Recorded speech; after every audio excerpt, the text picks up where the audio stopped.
And now one of the most respected investors in America is going to tell you about his secrets.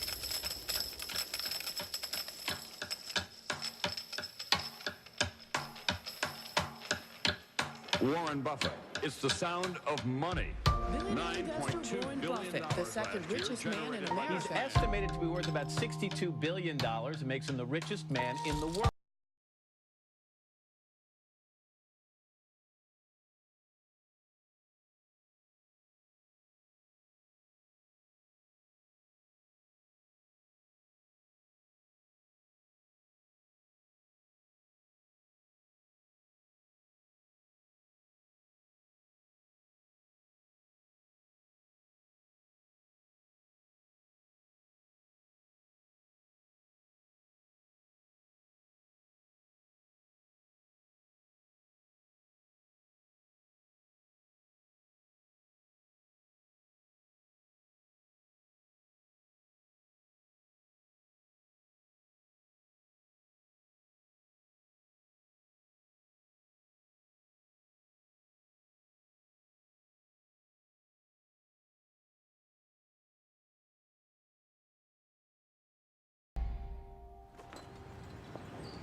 "70 years ago, I was in high school, almost a third as long as the country has been around. And when I was in high school, I really only had two things on my mind: girls and cars. and I wasn't doing very well with girls, so we'll talk about cars. But let's just imagine that when we finish, I'm going to let each one of you pick out the car of your choice. Sounds good, doesn't it? Pick it out, any color, you name it. It'll be tied up with a bow, and it'll be at your house tomorrow. And you say, well, what's the catch? And the catch is that it's the only car you're going to get in your lifetime. Now, what are you going to do knowing that that's the only car you're ever going to have and you love that car? You're going to take care of it like you cannot believe. Now, what I'd like to suggest, you're not going to get only one car in your lifetime, but you're going to get one body and one mind, and that's all you're going to get. And that body and mind feels terrific now, but it has to last you a lifetime. I'm on the way to the office. It's all of a 5-minute drive. I've been doing it for 54 years. One of the good things about this 5-minute drive is that on the way there's a McDonald's, so I'll pick up something. Good morning. Thank you for choosing McDonald's. Go ahead and order whenever you're ready. I'll have a sausage McMuffin with egg and cheese. Anything else? That's it. Thank you. And I tell my wife, as I shave in the morning, I say either $2.61, $2.95, or $3.17. And she puts that amount in a little cup by me here, and that determines which of 3 breakfasts I get. Okay, $2.95. There's How the you two. doing, sir? Hey, great. You're on candid camera. I see. Hello, everybody. When I'm not feeling quite so prosperous, I might go with the $2.61, which is 2 sausage patties, and then I put them together and pour myself a Coke. Hi, how are you? $3.17 is a bacon, egg, and cheese biscuit, but the market's down this morning, so I think I'll pass up the $3.17 and go with the $2.95.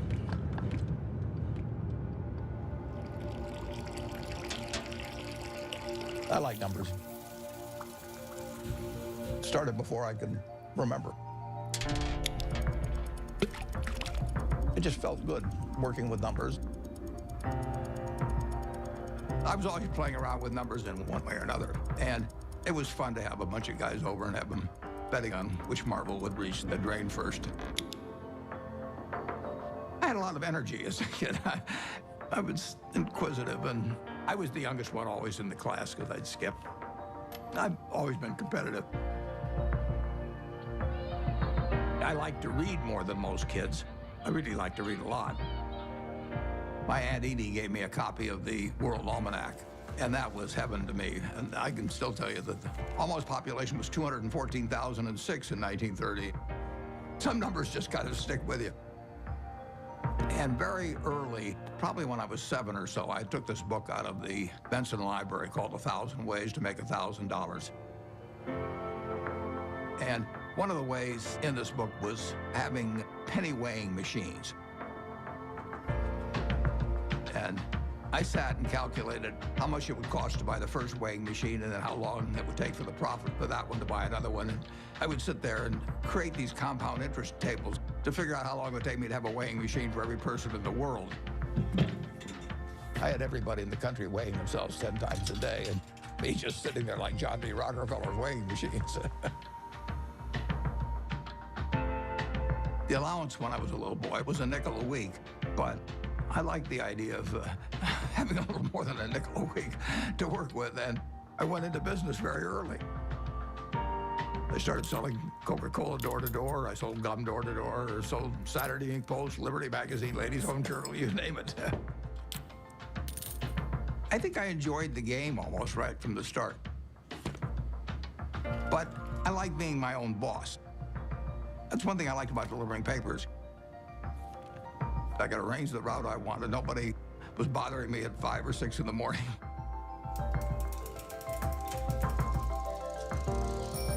I was delivering 500 papers a day, and I made a penny a paper, but in terms of compounding, that penny turned into something else.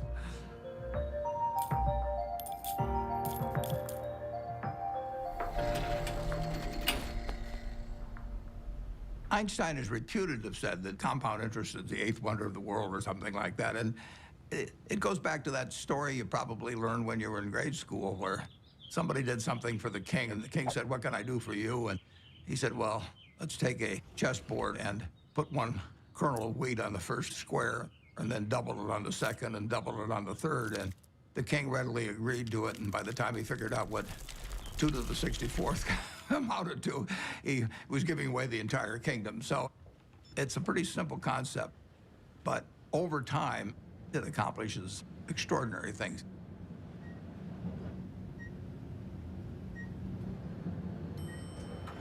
Berkshire is an amazing company. It's 4th largest company in the Fortune 500.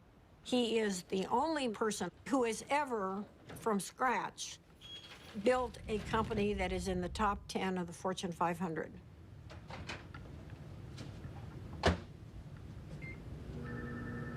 Berkshire Hathaway. Fine, thank you. Well, Berkshire is a holding company of sorts. It owns a large number of separate businesses that operate independently of each other and, to a great extent, from the parent company, Berkshire Hathaway. What gold's been red hot? My favorite green gold. So strong. All right. Well, we're going to get more from you in a second. We have maybe 70, maybe 80 businesses, and we ask them to behave in a way that doesn't hurt our reputation at Berkshire Hathaway, but they run their own lives. Other people do most of the decorating of the office, so various things come in. Originally, when I moved in 1962, you can see this. I went down to the South Omaha Library, and I think for $1, I got 7 copies of old New York Times from big times like the Panic of 1907. This is one, 1929, obviously. But I wanted to put on the walls days of extreme panic in Wall Street, just as a reminder that anything can happen in this world. I mean, it's instructive art, you can call it.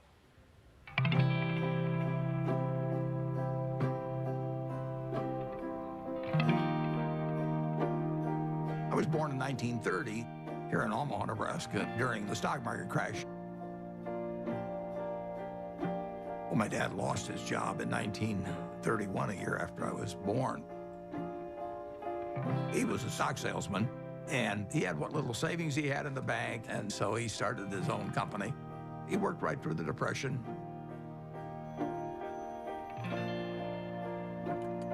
He had an investment company, and as an adult, when I look back, I thought, wow, did that ever take a lot of nerve? Sometimes we'd go down there on Sunday and we could play with the adding machine. My brother and I tended to play the games together. And I remember at one point, he said to me, I'm going to be a millionaire by the time I'm 30 or something like that. It was totally outside of anything my family had experienced, but he just was unusual that way. Well, I was the oldest, and then my brother, and then my sister. And my father would go to New York periodically to check on businesses and stocks and things like that. And he'd come back, he always had a costume for each of us, and Warren loved it. He was very good-natured. He was quiet. It was hard to tell he was a genius at that point. But, I mean, who was looking?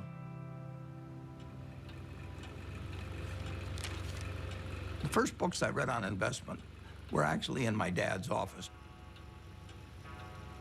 Pretty soon I read all the books in the office and read some of them more than once. My dad had various nicknames for me. He'd call me Fireball sometimes because I'd start little businesses. He didn't care about money at all. He believed very much in having an inner scorecard and never worry about what other people are thinking about you. You know, just if you know why you're doing what you're doing, that's good enough. I admired everything about him to the extent that I was absorbing lessons from him without knowing it. And the idea that all lives have equal value is something that all three of his children felt since I can remember. My dad, at one point, ran for Congress when I was 12 or so. It was a very Republican household. I campaigned for him, my sisters campaigned for him. The whole family did. My mother was very, very bright, and she was very gregarious. She was a good campaigner for my dad. She had a lot of ambition, and I think my brother Warren got a lot of his extreme competitiveness from my mother, actually. She was brilliant at math. You know, I guess they still had these things where you cranked them and things added up, and she could add it in her head faster than the machine could do it. She was absolutely amazing in that. She was very dutiful about taking care of the kids, but you didn't get the same feeling of love. It was there, but it didn't come out the same way as with my dad. In the nation, the only permanent way to prosperity is a balanced budget. Unless that goal is achieved, all post-war plans will collapse like Hitler's conquest. You have heard Congressman Howard L. H. Buffett, Republican member of the House of Representatives from Nebraska. When I was about 12 or 13, we moved to Washington, my family, and I was mad. I was having fun in Omaha. I lost all my friends, and now I moved to a town where they were all strange. So I was very, very unhappy. At school, I just lost interest. I took pleasure in tormenting my teachers. At that time, for example, AT&T was the stock that all teachers owned for their retirement. And I decided that it would drive my teachers a little crazy if I went short the stock, because when you go short a stock, you're betting that it will go down. So I shorted 10 shares of AT&T and then brought the confirmation to school and showed these teachers that I was shorting the stock. They found me a big pain in the neck, but they did think I knew a lot about stocks. And then at home, my mother would have terrific headaches. And you didn't want to be around her when she was having the headaches. And she would lash out more. She would never do it in public. Well, I think we were terrified of her. When I'd wake up in the morning, I'd listen to hear her voice. I could tell by her voice it was going to be a terrible day or not. When she got difficult, the three children felt it. When I was at the low point, sort of, I decided that I would run away. So I talked two other guys into running away with me. We went out and we started hitchhiking. And then we got picked up by the highway patrol, and that scared the hell out of us. It's very interesting. My dad never really gave me help about doing this, but he finally said, you know, he said, you can do better than this. And just saying that, I mean, I felt I was letting him down, basically. So in all ways, He was teaching me. He never taught by telling me things. He just taught by example. He had unlimited confidence in me, even when I screwed up. And that takes you a long, long way. The best gift I was ever given was to have the father that I had when I was born.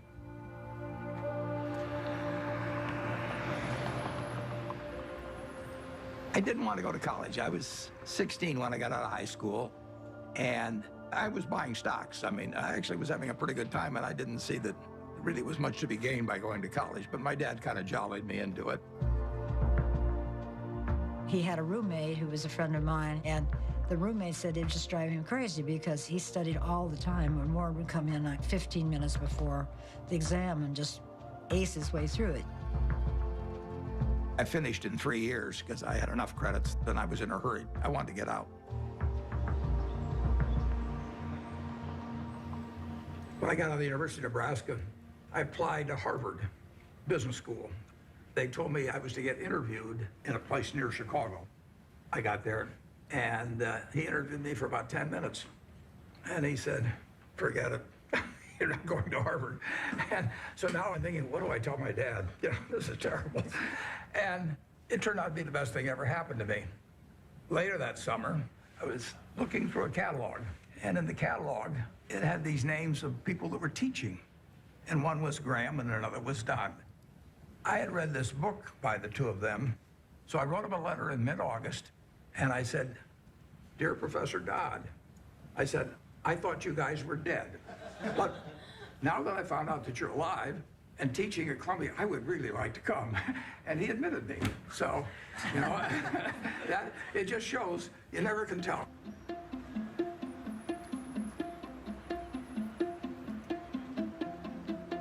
Gentlemen, that's Graham. Ben was this incredible teacher. I mean, he was a natural, and he drew us all in. Our Wall Street professionals are more accurate in the shorter term than the long-term forecast. Well, our studies indicate that you have your choice between tossing coins and taking the consensus of expert opinion. And the results are just about the same in each case. It was like learning baseball from a fellow who was batting 400. It shaped my professional life. There are two rules of investing, according to Warren, and he learned this from Ben Graham. Rule number 1, never lose money. Rule number 2, never forget rule number 1. Ben Graham basically coined the term value investing. He believed in careful scrutiny of a company's financial statements, and that if you bought value, it would eventually prove out. A few years ago, I went to Amazon, and sure enough, they had this manual there. So, while reliving my youth, other guys were going to Amazon probably and buying old Playboys or something, but I bought old Moody's manuals instead. And when I got out of school, I started selling stocks. I was 20 years old at the time and looked about 16 and acted about 12. So I was not the most impressive salesperson anybody ever met. But what I would do was I went through page by page looking for possibly undervalued stocks. Is this like going through an old family album? Better.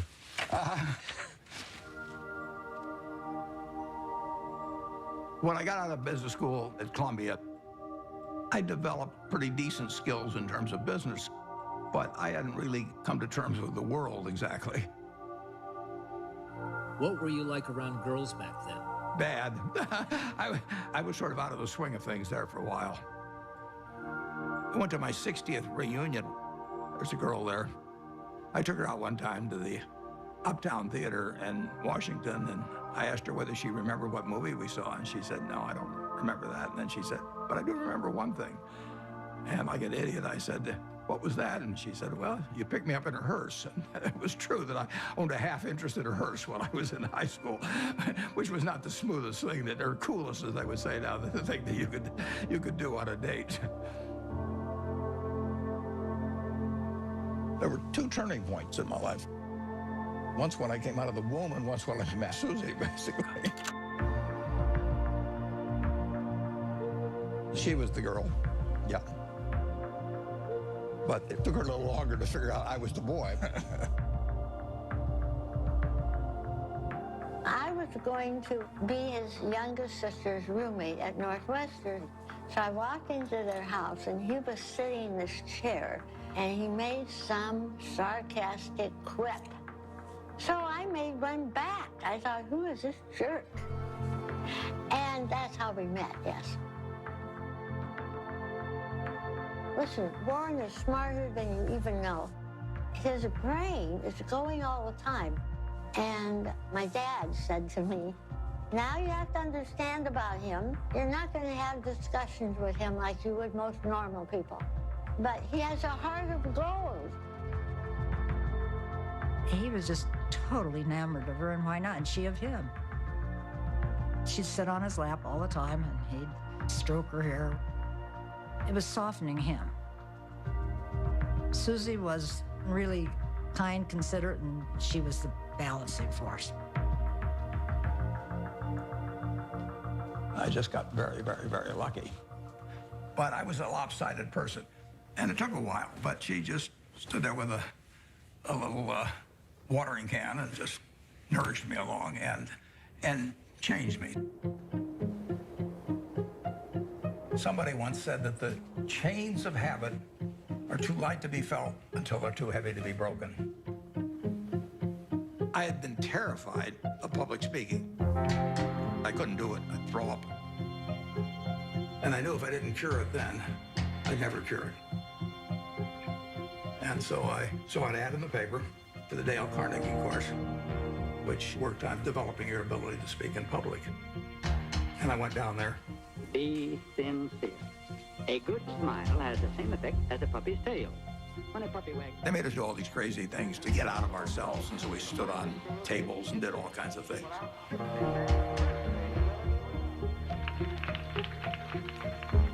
If I hadn't have done that, my whole life would have been different.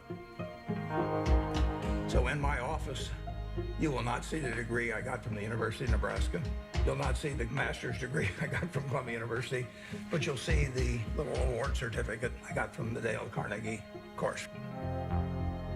As a matter of fact, every week, the instructor would give a pencil to whoever had done the most with what we'd learned the week before. And so in the fourth or fifth week, I proposed to her mother, and she said yes. And so that week, I won the pencil, and I also got engaged. I mean, it was an incredible week. The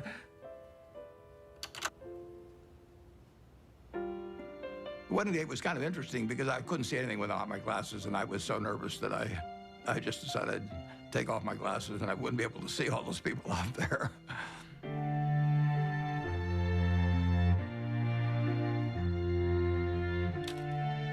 She was 19 when we got married, and I was 21.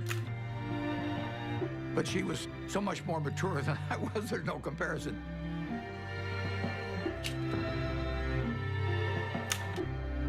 She was a better person than I was. But when you get married, it's not a question of saying I'm going to put a 14% factor in for humor and 17% for intellect and 22% for looks. It doesn't work that way. I knew it was the right decision, and it was.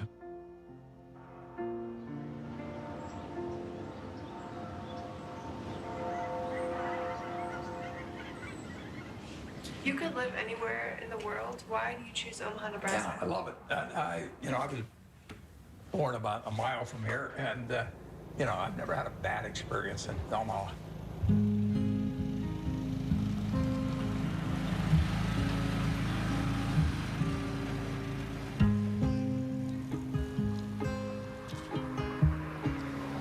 Omaha and Nebraska are home to me.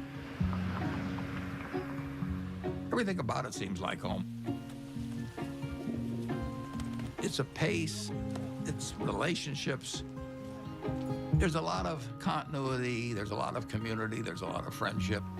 It's a very solid place and friendly place in which to grow up and in which to conduct a business.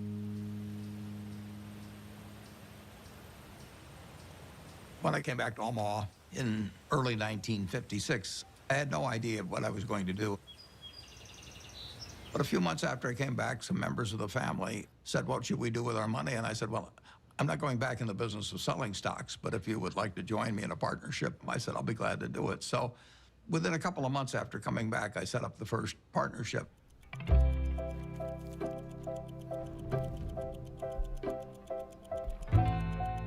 I wrote all the checks individually. I filed 11 income tax returns. I took delivery on stocks for all the different companies. I was a one-man band there for 6 years. Warren would sit upstairs in his little office there, and I would bring up the name of a company, and most of the time, he knew much more than I did about the company. He'd know how many shares were outstanding, he'd know the capitalization, he'd know the earnings. It was absolutely incredible. I mean, when Warren said something, it meant a heck of a lot. And I think all of us paid a lot of attention to Warren when he took a definite stand on something. When I first met Warren back in 1959, I recognized immediately that he was a very intelligent person. For the last 4 or 5 years, the stock market has been booming along and presumably forecasting better business, which has really not materialized. So maybe the stock market is really correcting a previous incorrect forecast this time rather than making a new correct one. He made a lot of money buying thinly traded securities that were incredibly cheap statistically. Warren was at that time dealing with small companies, and his investments often were to buy a company that you could figure was a discarded cigar butt, but it had one more smoke in it. And he wanted to buy at the right time to be able to benefit from the one smoke. The first partnership started with $105,100. I put up the 100 and the other people put up the 105,000. And then at the start of 1962, I moved to Kiewit Plaza. And by the time I moved to Kiewit Plaza, we had $7 million invested, and a fair amount was profits. I was then renting a house. I never owned a house to that point. And then 2 years later, I bought the house I live in today in 1958.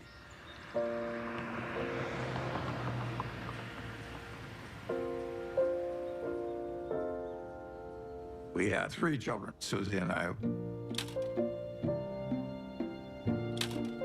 And we had them young, incidentally, which was, I think, a very good thing.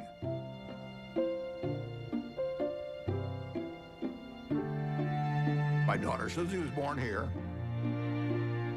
I named her Susie just like that as soon as I looked at her, because she looked just like her mother.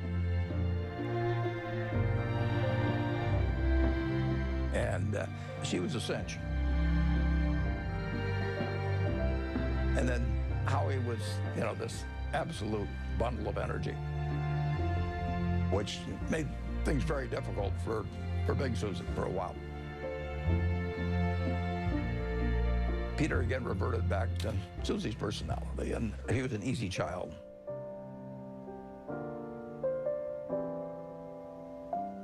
Well, you know, I would describe my childhood as normal, but who knows what normal is.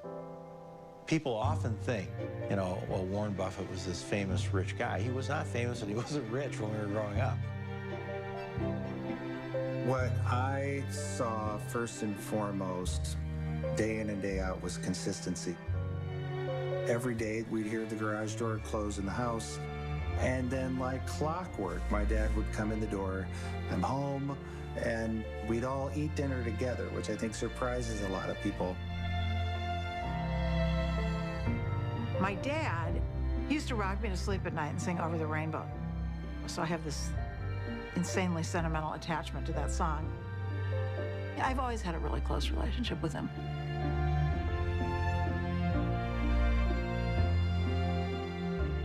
I've got 3 very different kids, and they've got a common heart, which they got from their mother. She did most of the work, by far, of bringing up the children, which was probably a good thing. They have more of her qualities than mine, which I would recommend. Well, my mom was the biggest part of my life growing up.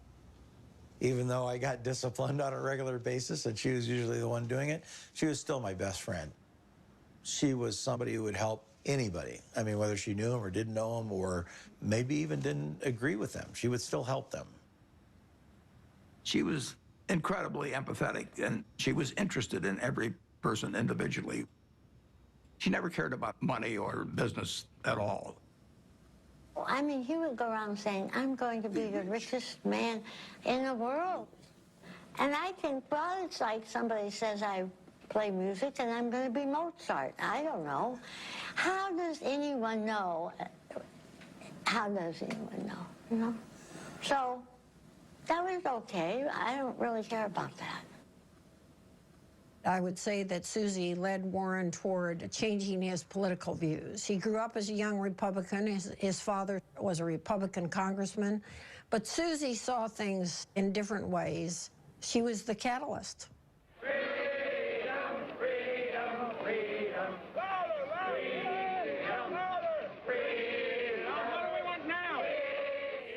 When the children were growing up, I was very involved in civil rights. I was immersed in it, and I think that's what made Warren a Democrat. He would go with me to hear speakers. I remember that speech that Martin Luther King gave. That was one of the most inspiring speeches I've ever heard. I come to say to you this afternoon, Took me right out of my seat. My wife was with me, and we both had the same experience. It was interesting. In that speech, he talked about truth forever on the scaffold, wrong forever on the throne, but that scaffold sways the future. Well, he was going to be dead in 6 months, but that scaffold did sway the future. My wife was more active than I was, but I was 100% with her mentally. I was just working a little more on my own investments. But it did make a difference what we were going to do with the money after we made it. I thought I would pile it up over the years, then she would unpile it in terms of running one very large foundation. And I was particularly good at compounding money, and therefore society would benefit by waiting. I was genetically blessed with a certain wiring that's very useful in a highly developed market system where there's lots of chips on the table, and I happen to be good at that game. Ted Williams wrote a book called The Science of Hitting, and in it he had a picture of himself at bat and the strike zone broken into, I think, 77 squares. And he said if he waited for the pitch that was really in a sweet spot, he would bat 400, and if he had to swing at something on the lower corner, he would probably bat 235. And in investing, I'm in a no-called strike business, which is the best business you can be in. I can look at 1,000 different companies, and I don't have to be right on every one of them, or even 50 of them. So I can pick the ball I want to hit. And the trick in investing is just to sit there and watch pitch after pitch go by and wait for the one right in your sweet spot. And if people are yelling, swing you bum, ignore them. There's a temptation for people to act far too frequently in stocks simply because they're so liquid. Over the years, you develop a lot of filters. And I do know what I call my circle of competence. So I stay within that circle, and I don't worry about things that are outside that circle. Defining what your game is, where you're going to have an edge, is enormously important.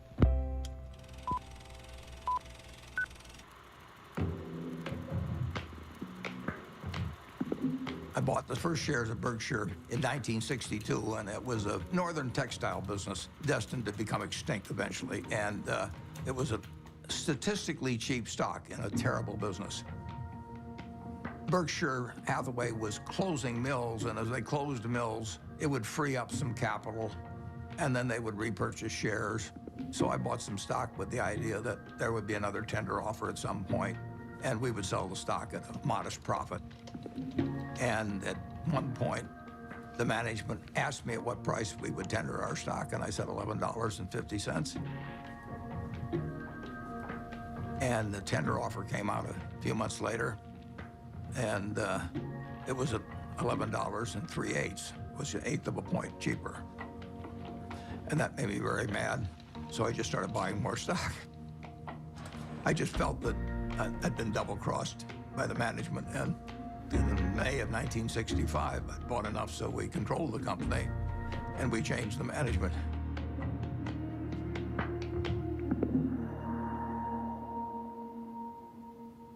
That was a pretty silly way to behave, as Warren has recounted in retrospect. One of the reasons Warren's successful is he's brutal in appraising his own past. He wants to identify misthinkings and avoid them in the future. But it was an accident that he chose Berkshire Hathaway. If the chairman hadn't tried to cheat him out of an eighth, there wouldn't have been any Buffett-Berkshire Hathaway history. If you're emotional about investment, you're not going to do well. You may have all these feelings about the stock has no feelings about you. Looking back, it's interesting, that tender offer, I didn't realize it, but it happened about 5 days after my dad had died, and whether that had affected me or not, I don't know.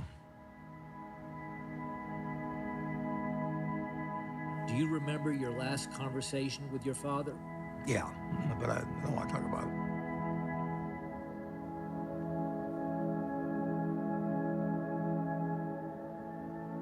I think it just sobered him and hurt him. But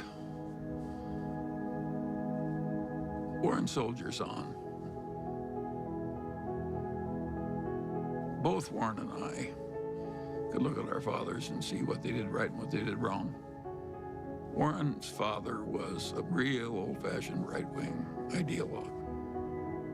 And his father was so intense about it that Warren just decided that it was a mistake. It cabbaged up your head to be that much of an ideologue. So he loved his father, but he didn't want to become that much of a true believer in anything. My politics became more overt after my dad died. Civil rights changed my views. You know, in 1776, Thomas Jefferson wrote, "All men are created equal," and then when they wrote the Constitution, they all of a sudden decided that, no, it was just 3/5 of a person if you were black. I mean, that struck me as kind of crazy. I was talking to him one day about some racial issue, and he said to me, "Wait till women discover they're the slaves of the world." Now, how many men were cognizant of that, and even women then? The initial example is really my mother. She came from a generation where the main function of the wife was to help her husband in the job. And my sisters are fully as smart as I am. They got better personalities than I have, but they got the message a million different ways that their future was limited, and I got the message that the sky is the limit. And it wasn't due to a lack of love or anything of the sort. It was the culture. On the other hand, you can look at the flip side of that and say it's quite encouraging, because if you look at what this country accomplished, only using half of its talent, you know, just think of the potential for the future. I'm enormously bullish on America over the future, and part of the reason is that we, by some rather stupid decisions, essentially put half our talent on the sidelines. Warren is probably the most rational person I've ever met. Charlie Munger would be a close rival. And Charlie became a man that Warren depended on heavily. And I think his first experiences in the discarded cigar butt era convinced him that it was not exactly where he wanted to be. He'd made so much money for so long doing what he'd been taught by Ben Graham, which is to buy these very cheap stocks. And if they were cheap enough, he didn't care it was a lousy company and a lousy management. He knew he was going to make money anyway just because of the cheapness. Charlie Munger has had a big impact on me in moving me toward looking for wonderful companies at fair prices rather than fair companies at wonderful prices. And that was enormously important because it enabled Berkshire to scale up in a way that would have been impossible to do otherwise. Yep. What are the key indicators you look for within companies before making an investment? Well, I look for something that does give them a moat around it. We have a company called See's Candy out on the West Coast. See's Candy is boxed chocolates. If you give a box of See's chocolates to your girlfriend on the first date and she kisses you, we own you. You know, I mean, we can raise the price tomorrow and you'll buy the same box. You're not going to fool around with success. So the key there is the response. You do not want to go home on Valentine's Day and say to your wife or your sweetheart, preferably they're the same person, you don't say, here, honey, I took the low bid. It doesn't work. Price is, to a degree, is immaterial. If you've got an economic castle, people are going to come and want to take that castle away from you. And you better have a strong moat. You better have a knight in the castle that knows what he's doing. You're not buying an asset. You're buying a name, you're buying a brand, you're buying a real franchise here. And Charlie was more responsible for that than anybody. We were mental partners right from the moment we met. I want to know, going back 50 years, what it was like when you first met Warren. Well, I thought he was a prodigy. And I got a lot of criticism. My wife said, why are you paying such enormous respect to that young man with a crew cut who won't eat vegetables? He's ungodly smart. He's got a much broader intellect than I do. And he's magnificent at being able to condense important ideas into just a very few words. If you're not interested in the economic scene right now, you're mentally dead. Charlie has no tact. All right, let's talk a little bit about bankers. Charlie on Friday compared them to heroin addicts. Yeah, well, that's colorful, Charlie, but I would not have chosen that. I once wrote of him that when they handed out humility, he didn't get his fair share. The ideal way to run a headquarters is to have one man, preferably over 80, sitting in an office by himself. Anything else is pure frippery. He's always honest in what he tells me, so I listen to him. We never had an argument. We just kind of roll with it easily. Suppose Warren doesn't want to do something that I would have done. And suppose that happens 4 times over 40 years or something. What the hell difference does it make to me? Net, the record is working out fine.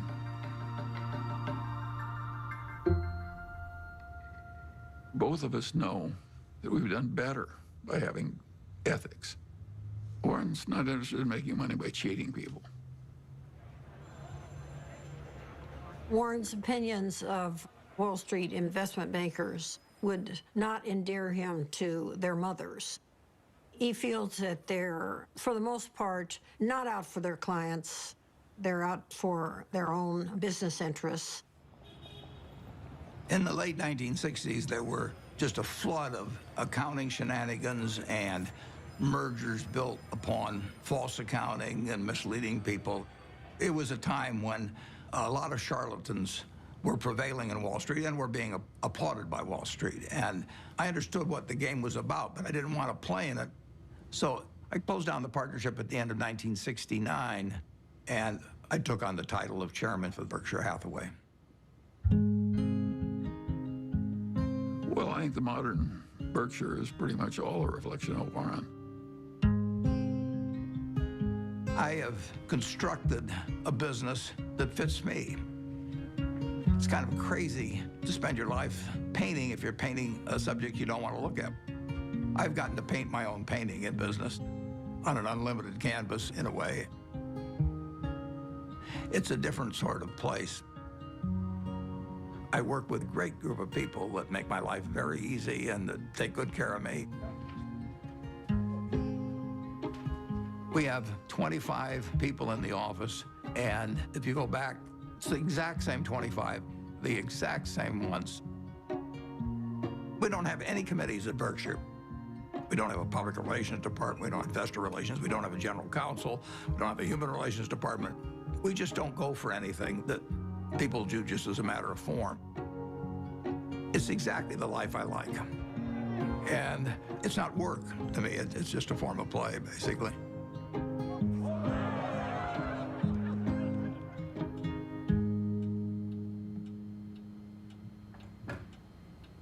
Well, I like things quiet.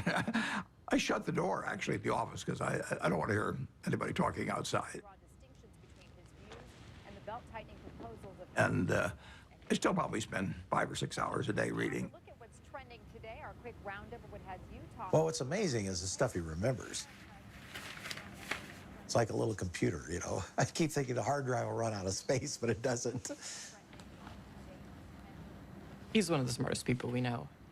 So I was at a couple of the family dinners at the Gates house where Mary, Bill's mom, was trying to convince him to come out to the family place at Hood Canal to meet Warren Buffett. And he was resisting because he was really busy with Microsoft. And finally he said, Mom, okay, I'll come for lunch.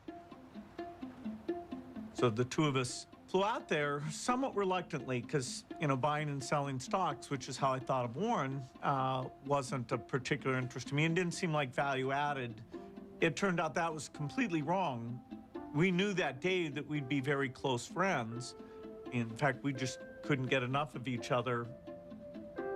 Shortly after I met Bill Gates, Bill's dad asked each of us to write down on a piece of paper one word that would best describe what had helped us the most. Bill and I, without any collaboration at all, each wrote the word focus. Well, focus has always been a strong part of my personality. If I get interested in something, I get really interested. If I get interested in a new subject, I want to read about it, I want to talk about it, and I want to meet people that are involved in it. We both love to work hard. You know, neither of us like frivolous things. You know, he doesn't know much about cooking or art or a huge range of things. I can't tell you the color of the walls in my bedroom or my living room. I don't have a mind that relates to the physical universe well. Warren checking the Dow. But the business universe, I think I understand reasonably well. Warren's ability to size up people and businesses, it's a pretty magical thing. He is the best at that of anybody we know. We should all try to be 20% as good at that. I like to sit and think. And I spent a lot of time doing that, and sometimes it's pretty unproductive, but I find it enjoyable to think about, particularly about business or investment problems. They're easy. It's the human problems that are the tough ones. Sometimes there aren't any good answers with human problems. There's almost always a good answer with money.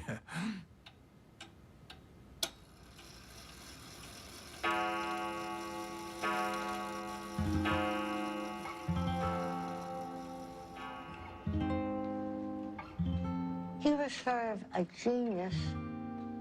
I think sometimes geniuses are by default lonely and isolated.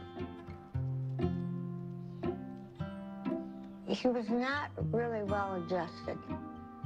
He was just this funny, humorous guy who maybe had a moat around him because he was afraid and he didn't know anyone that he wanted to let in.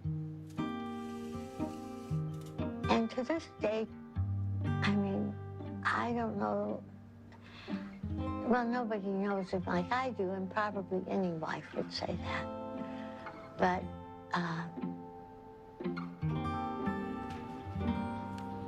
he's a loner in a sense. And it's difficult to connect on an emotional level because I think that that's not his basic mode of operation. He was there, physically, but he was upstairs reading all the time. I always told my mother we have to talk in sound bites. I learned that early on, that if you start, going into some long thing, unless you've explained to him ahead of time that it's going to be a long thing and you need him to hang in there, you lose him. You lose him to whatever giant thought he has in his head at the time that he was probably thinking about before you came in and really wants to get back to. He's not like the rest of us. I don't think my dad ever took anybody for granted, but you are a little bit blind, I think, sometimes to what other people might be doing behind the scenes. And my dad's gotten a little bit of a pass. Warren can't find the light switch, and it's probably my fault. One time, years ago, when the kids were little, I was feeling really sick. I had the flu, so I lay down on the bed, and I said to Warren, will you get me a pan or something from the kitchen? I may not get to the bathroom. I feel so sick. He said, okay. So he trotted down to the kitchen, and I hear this bang, biff, boom, bang. And he comes And he brings me a colander, and I looked at it, and I said, look, honey, this has holes in it. Oh, okay. So he ran down, all this banging with him. He comes up, and he puts the colander on a cookie sheet.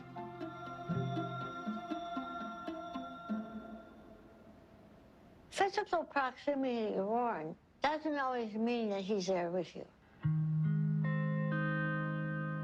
He's so cerebral, you see.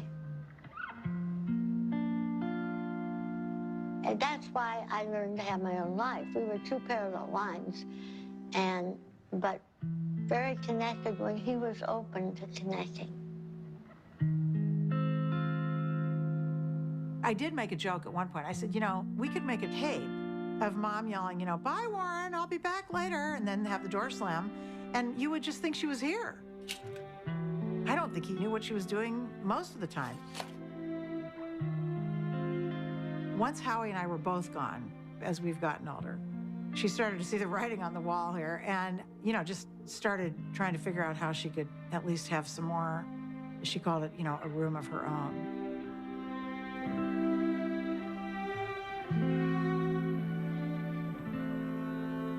The worst mistakes involve not understanding other people as well as you might.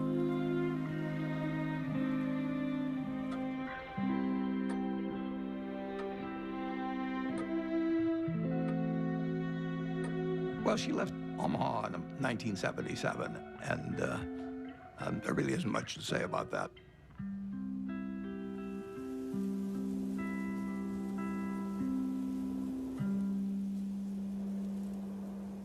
It was devastating for him. And I came home because I can't say I was mad at her exactly, but I kept thinking, how can you leave him? He can't function by himself. So my mother, she'd asked a bunch of her friends to sort of look in on him. And Astrid was one of them. So I called Astrid. I said, Astrid, will you take Warren, make him some soup? Go over there and look after him because he's not going to make it. And it took him a while to figure it out, but he figured it out. I said, I'm not leaving you because I'll be wherever you want me when you want me. My mom moved to San Francisco, and I think one of the reasons it was important for her to leave Omaha was because she just felt like she was kind of trapped in this environment, that everybody knew who she was, that she, you know, couldn't have her own identity. He knew that there was something she needed to do, and that she really recognized that the money gave us all and her a choice in a lot of ways that a lot of people didn't have. There was a time Warren was getting criticized that here was this very, very rich man who was getting richer every year and really wasn't giving a lot of money away. And there was terrific criticism by some people, which Warren never said anything about. The biggest thing in making money is time. You don't have to be particularly smart, you just have to be patient. Susie didn't want to wait as much as I did, but she never quite appreciated compounding like I did. That is a disagreement we have. I run a foundation now. I think we should be giving more money away. But I understand why we don't, because it's business. To me, the crux of it is that it wasn't the money itself. You can see that in the way he lives. I mean, he doesn't buy huge paintings or build big houses or anything like that. It's all mental with him. And the money is his scorecard. And he used to say to me, everybody can read what I read. It's a level playing field. And he loves that because he's competitive. And he's sitting there all by himself in his office reading these things that everybody else can read. But he loves the idea that he's going to win. I'll tell you how you do it. Have you ever seen a juggler juggle 25 milk bottles? How did he ever get to do that? The answer is he started with 1 bottle, then 2, then 3, and just kept doing it, and pretty soon he was at 25. And that's the way we did it. So basically, we started out with cash. and ended up buying a bunch of businesses, including insurance companies. Insurance is in itself a profitable business, but it has the additional advantage of creating something that's called float. And float is the money that hangs around Berkshire while a claim is waiting to be paid.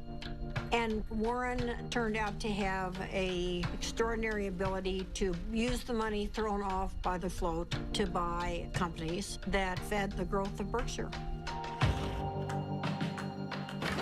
In 1983, Mrs. B cashed in on her business by selling control for $55 million to a company owned by investor Warren Buffett.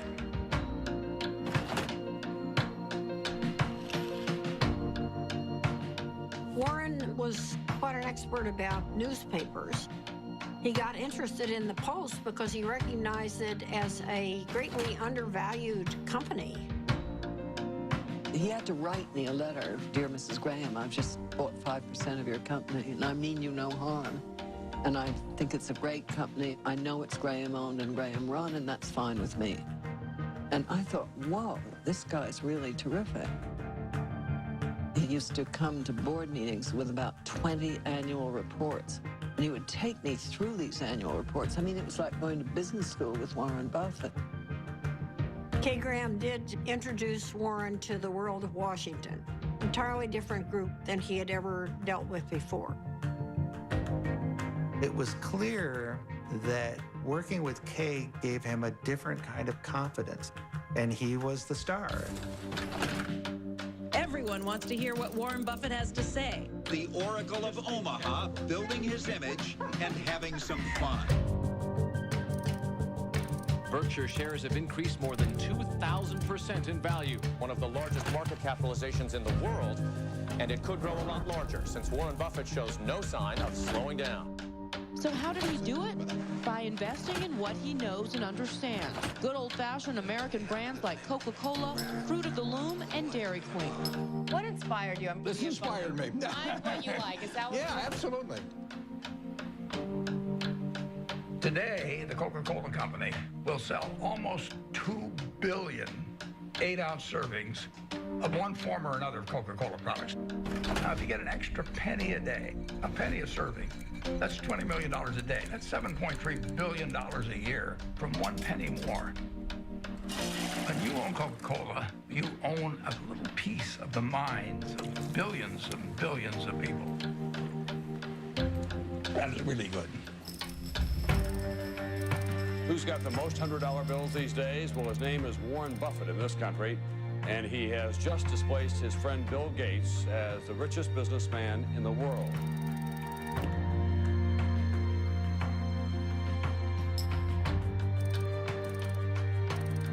And the purpose of Wednesday's meeting was to discuss Buffett's company, Berkshire Hathaway's plan to purchase railroad giant Burlington Northern. Valued at $26 billion, this would be Buffett's largest acquisition ever. He's created Berkshire from virtually nothing into hundreds of billions of dollars of market cap. Nobody else has a record like that. He wanted to have an outstanding reputation, that he never really upset the apple cart when he bought a business, that he kept the management in place. He was establishing a reputation that paid off later in life. It's been building and building ever since I've known him. It takes 20 years to build a reputation, and it takes 5 minutes to lose it. When Warren made his investment in Solomon, I was one of the people, along with many, many others, who were quite amazed, because he had taken a very critical tone in talking about investment bankers and about their greed. And here he was investing in one, Solomon Brothers, that was known to be a member of the club. Warren and Charlie went on the board, and Charlie couldn't stand what was going on there and didn't like the culture at all. And shortly after they got involved, the thing exploded.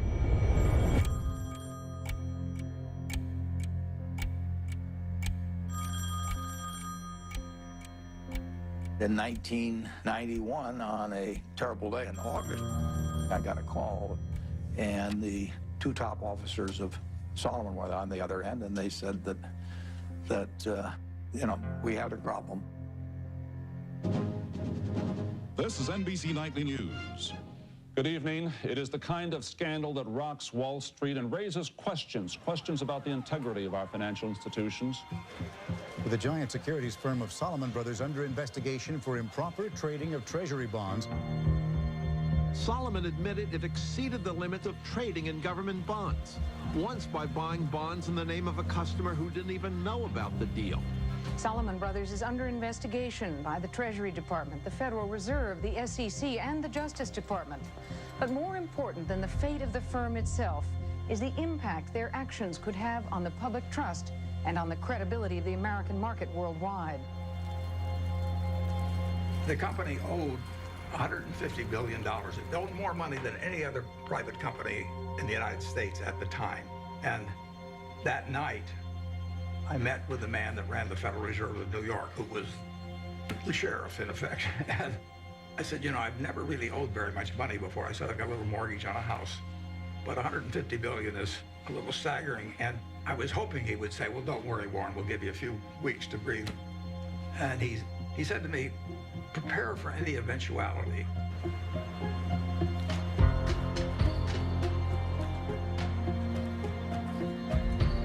Earlier today, the U.S. Treasury Department announced that it had suspended Solomon Brothers from participating in the auction of new issues. It was one more jolt for a scandal-scarred Wall Street. The Fed was in effect saying, you're an evil force and we don't want you trading our bonds. It was a huge turning point for Warren. And he believed that at that particular point, his reputation was on the line. Warren had 24 hours to make up his mind as whether he was going to go forward or just bow out. And I think at that point, Solomon Brothers could have gone into bankruptcy. And Warren stepped up and took responsibility. Okay, I'm Warren Buffett. I was elected interim chairman of Solomon Inc. A few hours ago at a board of directors meeting. Why was it necessary for you to step in, and what is your mandate of leadership? I think that it was necessary to step in because I would do whatever was needed to dig out any bit of information about what's happened in the past, and I would do everything I could to make sure that things are exactly right in the future. Mr. Buffett, are you satisfied that the worst... I had to convince the Treasury that what was done in the past was awful and stupid, and they had every right to be furious at us. But this firm employed 8,000 people, and it was going to go out of business unless they let us continue, basically. Warren believed that there was a too big to fail scenario. The term was not used then, but he believed that Solomon was too big to fail. And if Solomon went down, it would take other important parts of Wall Street with it. We had this death knell from the Treasury, so I called the Treasury. Nick Brady was the secretary. You know, I'm pleading for my life, and I'm sure my voice was cracking and everything else. I said, Nick, this is the most important day of my life. And that I really did feel that it was going to be a colossal disaster. He wasn't sure I was right at all. In fact, he probably thought I was wrong, but he knew that I felt what I was saying. So the Treasury modified its order, and in effect, of course, it was quite an endorsement. It was huge.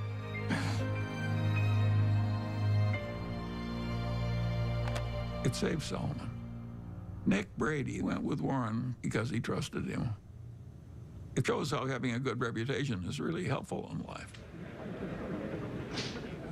I thank you for the opportunity to appear before this subcommittee. I would like to start by apologizing for the acts that have brought us here.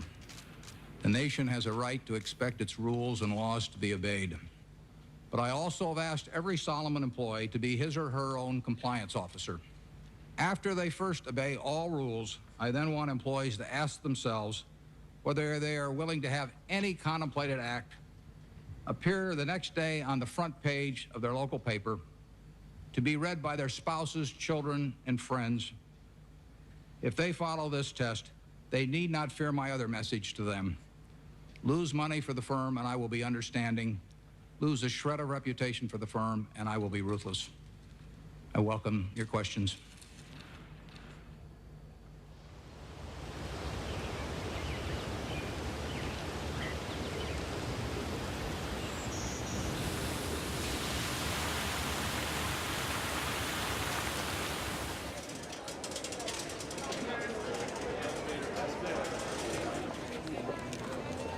It's been 50 years since I formally took control of Berkshire Hathaway, and step by step, we've created something that is kind of what I dreamt we might create over time, but it took a lot of time to do it. It never seemed like we were making that much progress on any one day, but compound interest works.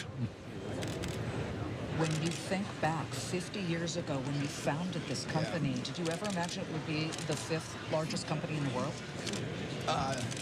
No, I didn't. But if I was thinking about it, I wouldn't have thought in terms of being the 5th, or the 4th, or the 3rd. You would have wanted number 1. Well, I mean, if you're going to dream, you might as well dream.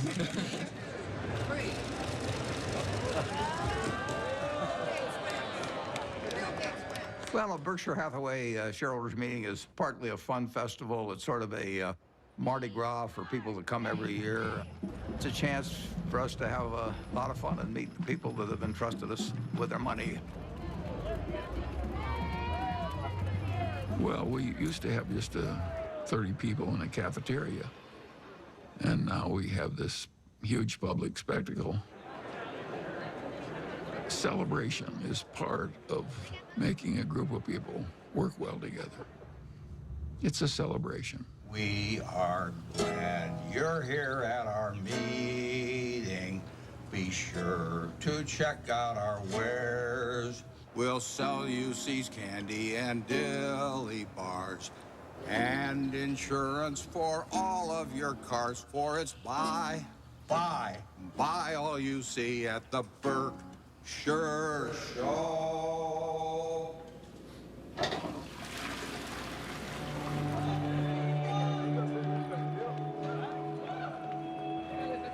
He truly loves to do what he does. I think investors who own Berkshire Hathaway, they see themselves as a part of a community. There are more long-term holders of Berkshire than any company. People consider it a religion. They don't buy it with the idea they're going to sell it next week. I think most of them buy it with the intent of holding it for their lifetime, just like they'd buy a farm or buy an apartment house. At Berkshire, everybody gets the same information from the comprehensive annual report. We don't meet with the analysts. I'm not interested in what an analyst thinks about Berkshire. I'm interested in what the owners of Berkshire think about Berkshire. He came out of a private partnership where people he knew were trusting him. And he had his relatives in the partnership, and they were not rich. And as it got bigger, started treating everybody else the way he treated his relatives. In terms of our feeling toward the people who are shareholders, we regard them as our partners. They're not some faceless group of people. And that's why at the annual meeting, I love seeing 40,000 of them. It gives real meaning to what we're doing every day. Let's try.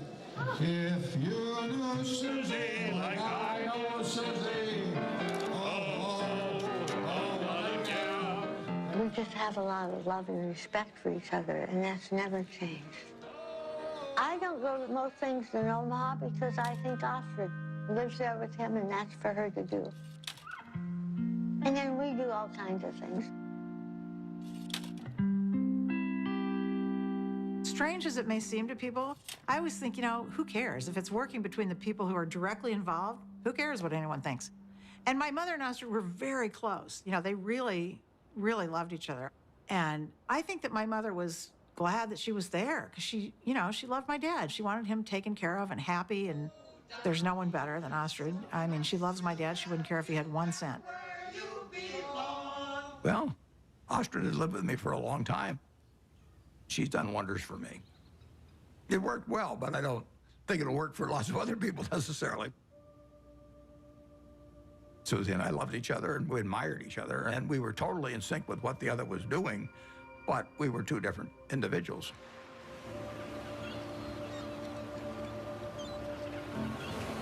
The first time Warren came out to San Francisco, we took a walk and he looked around, and he's not very visual. He was looking around and he said, this is your city.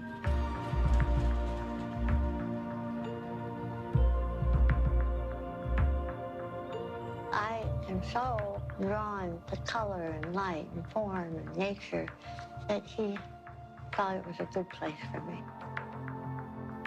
Over the years, I've developed a better understanding of human nature. I can learn a lot about investments out of a book, but I don't think you can learn as much about human beings.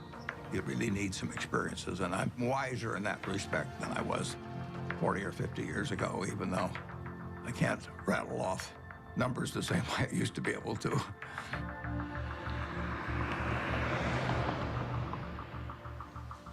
Well, I think that what we do reflects who we are. That's true for everybody in this room.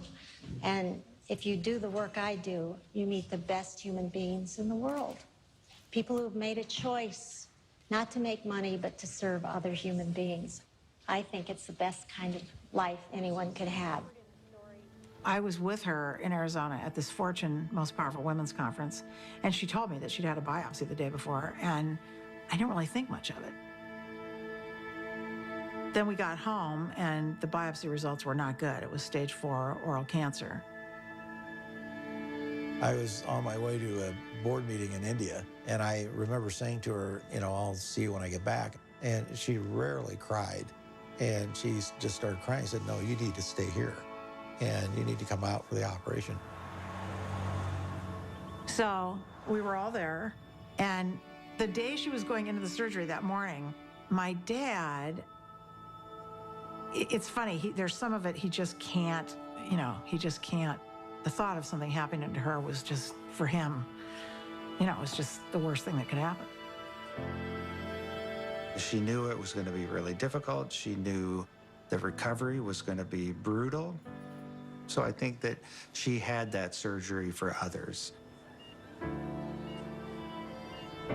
It was quite a big surgery. She couldn't talk, she couldn't swallow, she couldn't eat. But she came out, and I really was with her for the next 4 months or so. And my dad came out every week.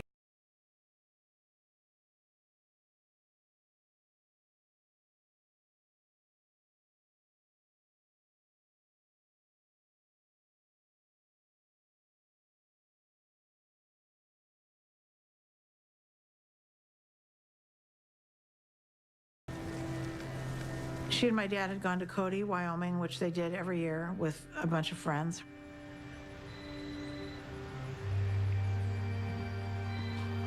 And my dad called, this was, I don't know, 8 o'clock at night or something. And he said, something happened to Mom. I'm in an ambulance. You need to come. I actually thought something happened to my dad. I don't know why I thought that, but I guess I thought, you know, my mom had this recovery, it was successful, and why would anything happen to her?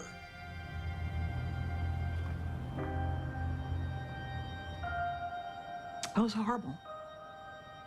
And a total shock. You know, she'd been fine. She'd been fine. They went off to Cody, and she was fine, and they were having dinner, and, you know, she didn't feel well after dinner, and she had the stroke.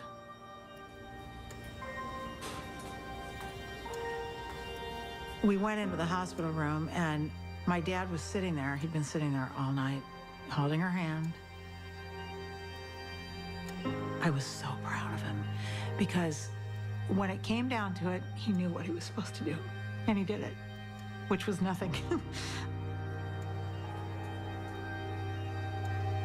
So my dad went to sleep, and I sat with her, and I just kept putting my hand on her heart to see if she was breathing. And at one point, you know, I didn't feel anything. So I went out and I got the nurse. And I said, can you come in here? And she said, no, she's gone. So I have to say one of the worst moments of my life was waking my dad up to tell him that.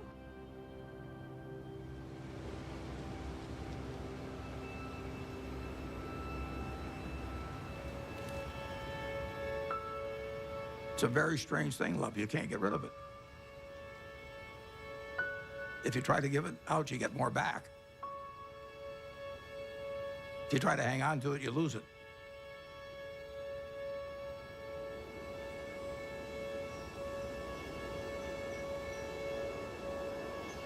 Susie really put me together.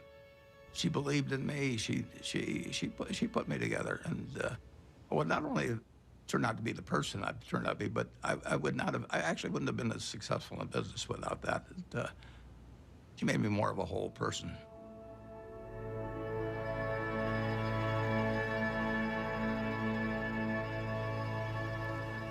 He went dark, essentially quiet and inward for a certain amount of time. You know, my dad is a solitary guy, and he had lived essentially a solitary life in a lot of ways. I think it came down to him figuring out how he was going to get through this tunnel and get out the other side.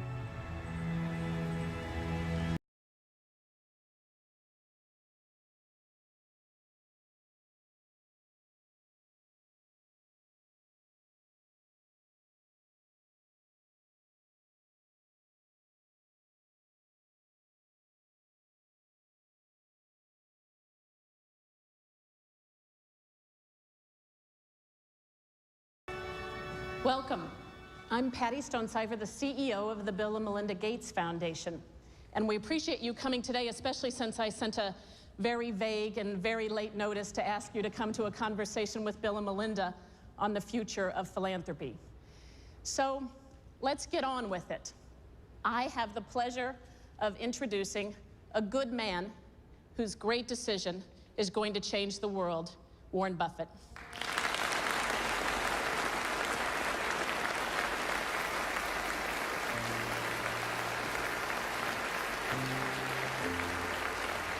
A remarkable decision tonight from one of the richest men in the world.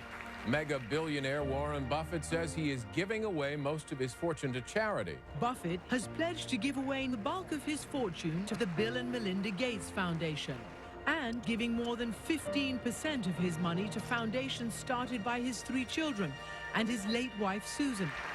One global health activist called what Buffett did today one of the most remarkably selfless acts that history will ever record.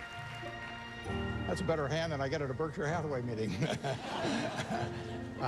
I'd like to thank you for coming. It's a great day for me. It's a great day for my family. My wife, Susie, and I had planned that whatever I made would go back to society. And originally, I thought she would outlive me and that she'd make the big decision on it. But since her death, I had to rethink the best way to get the money into society and have it used in the most effective way. And I had a solution staring me in the face.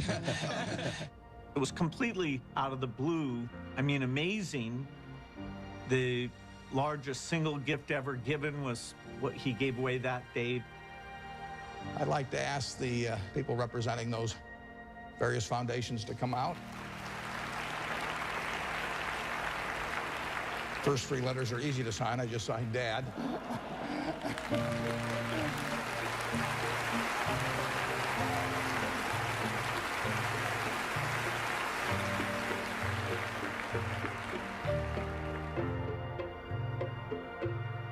When he wrote the letter to us, he put something in that letter that was incredibly important to me, which was exactly how our foundation behaves, which is if you're going to try to bat 1,000, you won't do very many things that are important. But if you're willing to basically strike out a few times, you can really change something big. ICCN! Well, I feel terrific about the fact that my 3 children each run a separate foundation that combines their special interests, whether it's early education or whether it's farming in areas where people's techniques for using small plots of land could use a lot of improvement. All kinds of ways, vaccines, you name it. More powerful than Buffett's gift is the message he's sending to other wealthy Americans, that those who have the least in this world should benefit from those who have the most.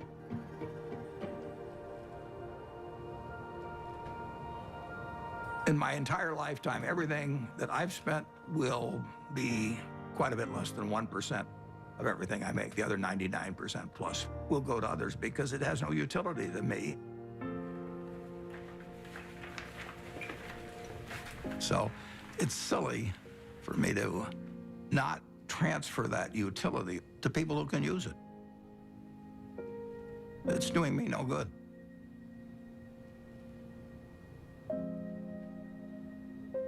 I am so proud of what we do. I almost cry at every board meeting because I just think she would be so proud.